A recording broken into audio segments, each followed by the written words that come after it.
সরকারি মাধ্যমিক বিদ্যালয়ের সহকারী শিক্ষকরা কর্মবিরতি স্থগিত করেছেন। মঙ্গলবার রাতে বাংলাদেশ সরকারি মাধ্যমিক শিক্ষক সমিতির এক বিজ্ঞপ্তিতে এই তথ্য জানানো হয়।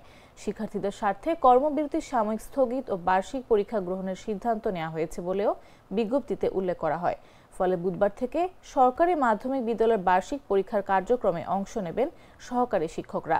বিজ্ঞপ্তিতে বলা হয়, শিক্ষার্থীদের শিক্ষা কার্যক্রম যাতে কোনোভাবে ব্যাহত না হয় এই বিষয়টি বিবেচনায় নিয়ে 22 মাসে ঘোষিত কর্মবিরতি সাময়িক স্থগিত রাখার সিদ্ধান্ত গ্রহণ করা হয়।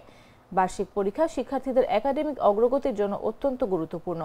পরীক্ষার অনিশ্চয়তায় শিক্ষার্থী ও অভিভাবকরা যে মানসিক চাপের মধ্যে ছিলেন তা অনুধাবন করে দায়িত্ববোধের জায়গা থেকে শিক্ষা কার্যক্রমে ফিরে যাওয়ার সিদ্ধান্ত গ্রহণ করা হয়।